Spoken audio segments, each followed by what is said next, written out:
how do you tell a great fantasy story? There's different ways, and there's different ways people tell stories generally. They can draw it, they can write it, they can hybrid draw it, write it, put that together in like a comic book. They can verbalize it and record that on an audiobook or something like that, or even a song can tell a story which you record. It's singing the story, but it's still telling the story. And so, yeah, there's like different ways to actually tell the story, but I guess like, finding out what's the best way that you want to tell the story is like the first thing to do.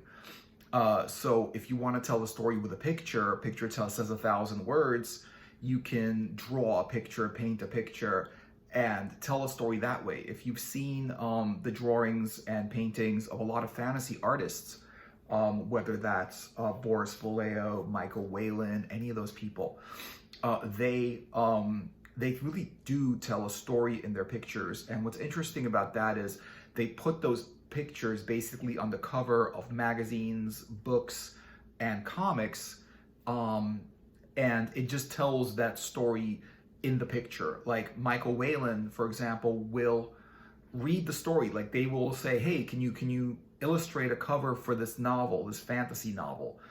And he will read the novel, like cover to cover, and then decide, okay, what image am I getting from this novel? What's the idea I'm getting from this novel? And then draw that. And it becomes this like amazing little like snapshot of basically what's happening in that novel, what that story's about. And so you can write it, with words. If you're wordy and very good with words, you're able to put words together and tell a story that way. Or you can do it with a voice. If you have a good voice, and you could do voices of different people, you know how your characters sound, you can get people, voice actors, to go and make the voices, or you can do the voices yourself, or you can just do it in your own voice. And so anyway, there's a lot of mediums to tell a fantasy story, but let's look at the actual fantasy stories themselves. Like Conan the Barbarian, right? That's already been told, right? There's a story about Conan the Barbarian. It's a muscle-bound, barbarian in the Middle Ages, or even before the Middle Ages, where there's swords and sorcery, there's dragons, there's monsters, there's magicians, there's maidens and like princesses, and he saves the princess, and I guess he battles the bad guy or beats the wizard or whatever it is, and then there's a story there because it's a tale of high adventure, like it's a story that like it's about this barbarian guy who's just living in this fantasy world, a medieval kind of world where there's medieval dangers and there's great medieval things. This is before technology, this is before factories, everything was made by hand. This was not like your clothes were not made by a machine in like 5 minutes. It was actually sewn by somebody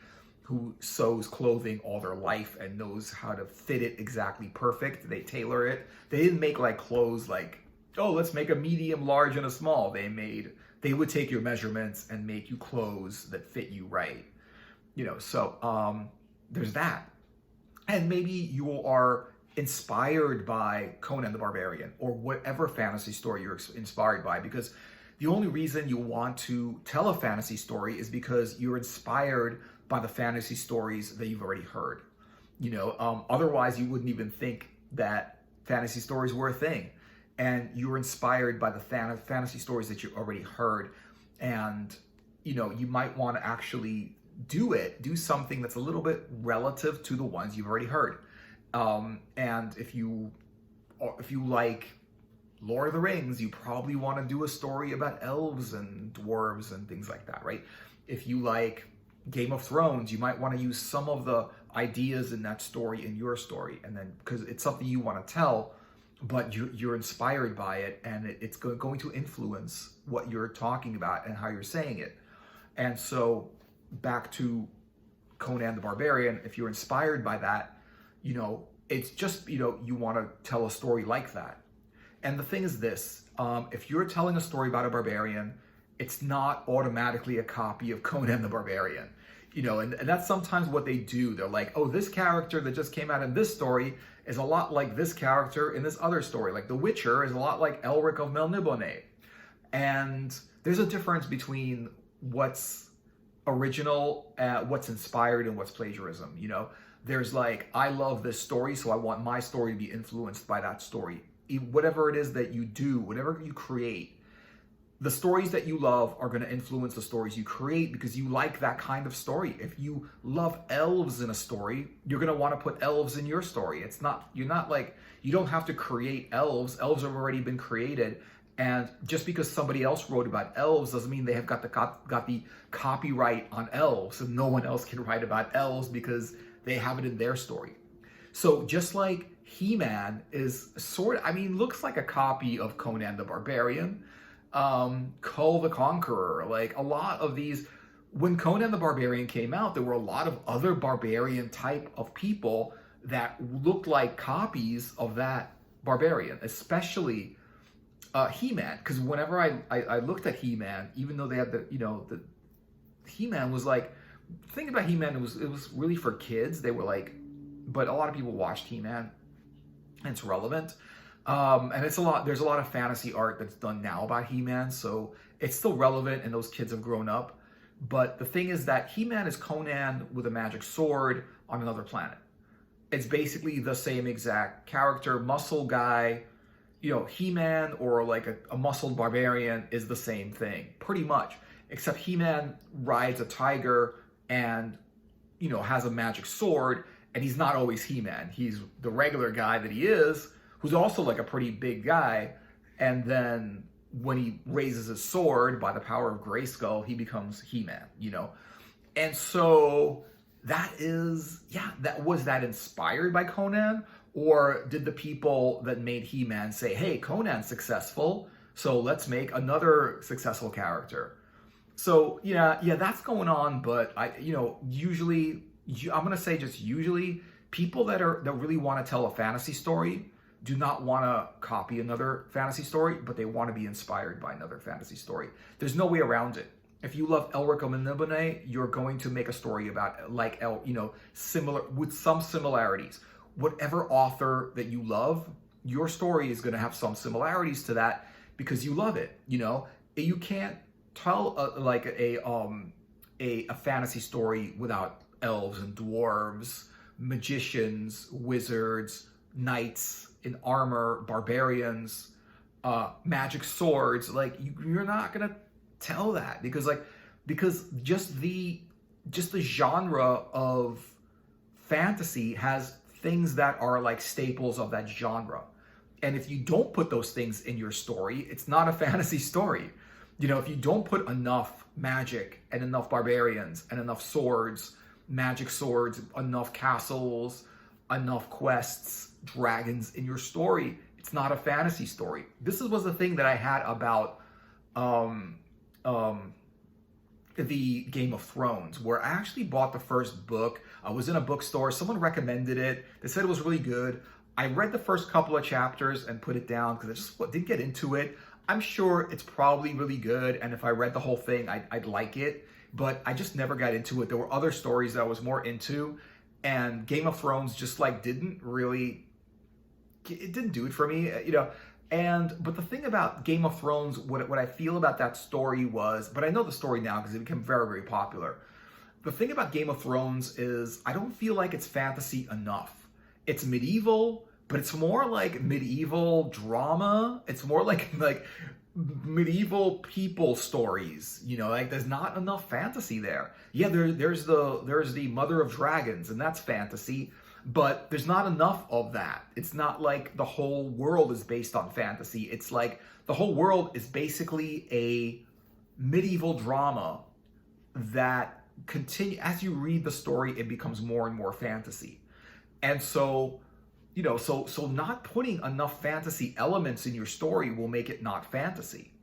So there's just no way around it. If you want to create another kind of person, that's cool. Like maybe it's not an elf, but they're a little bit elvish, a little bit. You know, like maybe they've got pointy ears. You know, there's been a lot of characters with pointy ears who are not elves. the Melnabonans, right, in the Michael Moorcock books, I think that they were like descended from dragons.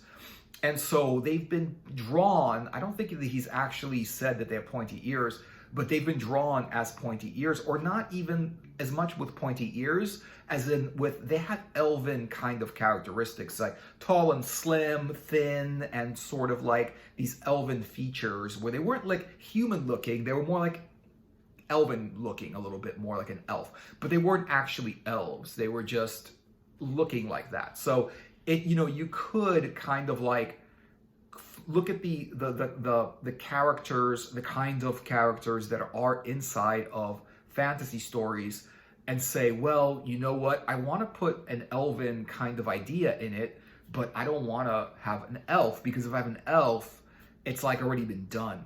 So unless you really, really want to, even though these are staples and people expect that in your fantasy story, you don't have to put these things in your fantasy story just to make them fantasy. Just the idea that magic is real will make your story fantasy. Also, not really like not having guns, but instead of having swords and medieval weapons, will make your story more of a fantasy story. You know, you might have guns, but the thing is, you don't want to actually have modern looking, you know, weapons. You might want to have like those like guns where you have to like refill it every time, and you know, like not really like modern weapons. You don't want to put laser weapons or projectile weapons. If you put modern guns into a fantasy story, then you're kind of like mixing modern fiction with fantasy, and that's okay. If you feel like, I want to do a fantasy story, but I want to make it in the real world, so you want to put guns. However, if you just want to make it pure fantasy, you don't want to put lasers, because you put lasers, then it's sci-fi. You know, there's just certain things that they're the symbols of the genre. You know, like if it's got laser guns, it's sci-fi, and that's it, right? If it's got a spaceship, it's sci-fi. If it's got aliens, it's sci-fi. So with fantasy, it's got to have magic, and it's got to have medieval weapons.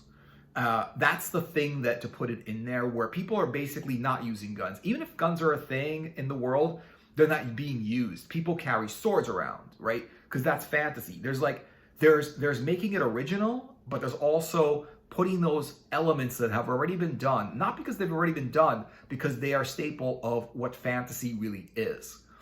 And so like magic, anything with magic, and like if you put science in there, it could be modern fiction, it could be sci-fi. It's not fantasy.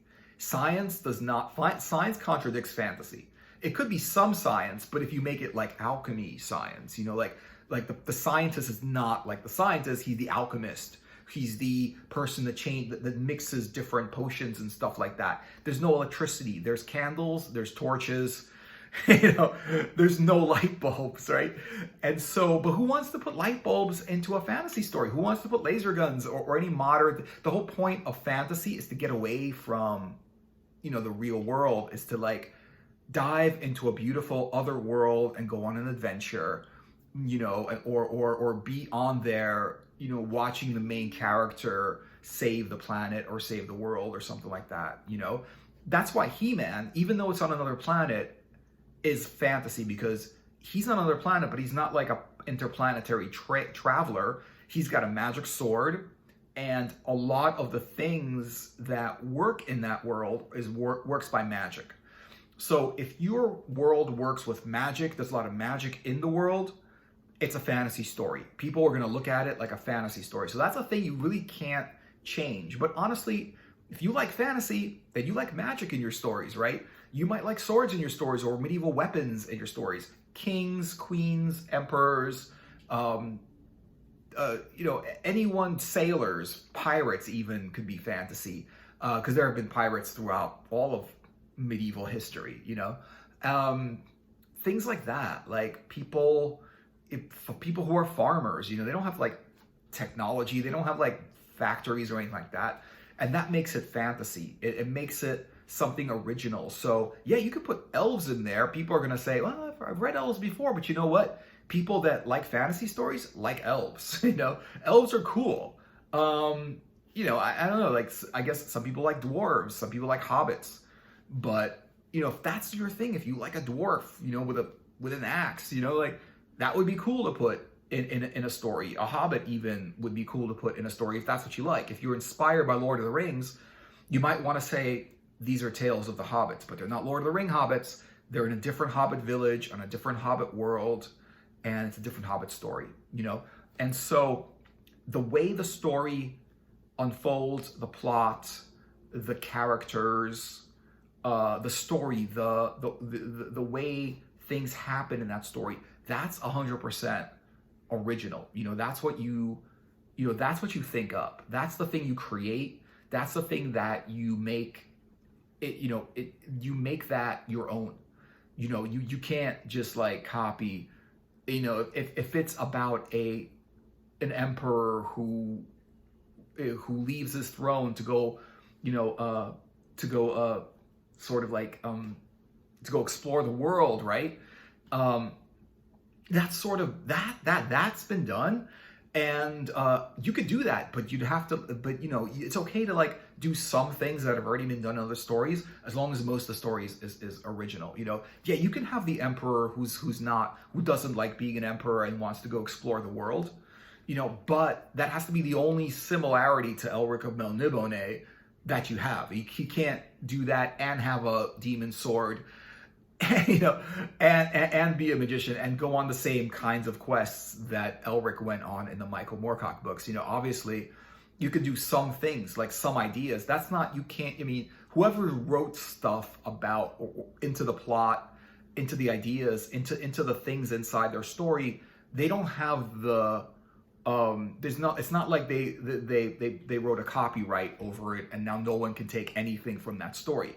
No, you can have that. You can have like a city like Imrir. You can have a village like the Hobbit village. You can have like a village sort of like an elven village. You can do that. You can take elements from other stories that inspire you that you want to put in your story, but then you want to say, yeah, but the story changes at that point and the story goes on. So whatever it is, if it's a quest, that's okay. Yeah, quests have been done in other stories, but that's okay. But what is it about? It can't be for the Holy Grail, right? Because that's already like the King Arthur story. Unless it is for the Holy Grail, and it's like a story that kind of like intersects with the King Arthur story, which tells the tale of other people that also look for the Holy Grail. Like if you're really inspired by that part of the King Arthur story, of the Excalibur story, the Holy Grail mission, the Holy Grail quest, then that is, you can do a story about your own knights or your own characters who also are after the Holy Grail. Or maybe, you do a story where somewhere in the story there's like, they kind of like cross over into another story, which has been done. And a lot with comic books, mainly, there's a lot of crossovers with stories in comic books. There's always like one comic book series that crosses over into another comic book series. And so you could say, you can have like your characters in your story, but somewhere in your story they meet Merlin, right? And that, it's like, Merlin's been done, but it's not really, if your characters meet Merlin and then have a dialogue with Merlin, and Merlin is just like, has this like kind of little bit of a crossover, it's not a story of Merlin. But if you wanted to say, hey, I like the character Merlin and I want to make a story about Merlin's life, that's fine, right? Because it's just like one character, because that hasn't really been done. They have Merlin in the King Arthur story, but it's not like only about Merlin. So having a story only about Merlin, inspired by Merlin, would be an original story. And so, you can be inspired by things, put them in your story, but you have to want to tell your own story. And that's the thing. And it's got to be like, I guess, fantasy enough where there are fantasy elements in it, So if you love fantasy, then you want to put fantasy elements in it. It's swords and magic and quests. But if you say, well, you know what, Merlin's been done, and like the Holy Grail's been done, and demon swords have been done, and whatever, and you're like, well, I have this other idea, and it's just like, it puts people on a fresh adventure, but it's a fantasy adventure. It puts people into your own fantasy world, and it also tells your own take on what the fantasy world is. You're adding a chapter, you know? You're adding a chapter. The world, what do they say with that? They say, the world is but a poem, and I am but adding a chapter to the, you know, like what I say is just an addition to the world, what the world is already saying, you know? And like, yeah, that was like the, yeah. So that's the thing. You want to put your own chapter in it. You want to say your own thing, tell your own story. So the elements could be anything. They could be inspired. They can give you the idea of what to make the story about. But if you put those elements together that make it fantasy and make it definitely a fantasy genre, you could do a lot with telling your own story inside that fantasy genre. It's just like, I love fantasy, therefore I want elves, I want swords, I want dragons, or maybe I want to make monsters, or maybe I want to make beings that are not elves, but they're new kinds of beings. They're new kinds of sort of humans, like not exactly humans, like elves are not exactly humans, you know? So these creatures, and you describe them and you draw them and you know, and you create them, but you put enough fantasy elements in there so it's recognized as a fantasy story with whatever it is that you want to say about it, whether it's influenced by another story or completely original or kind of like a hybrid of what's already been done and in a new way, or maybe in your own way. So yeah, so that's a great way of just like, you know, telling a fantasy story that's really, you know, that you would love to tell, right? Something that you'd love to tell. And that's what's the most important about it, that you love telling it. It's something completely something that you created and that you want to share with the world. Thanks for watching. Let me know what you guys think. Like the video if you like the video, and subscribe to my channel if you want to subscribe to my channel. And yeah, and comment, you know, any comments you want to comment would be cool. And I will see you guys in another video later.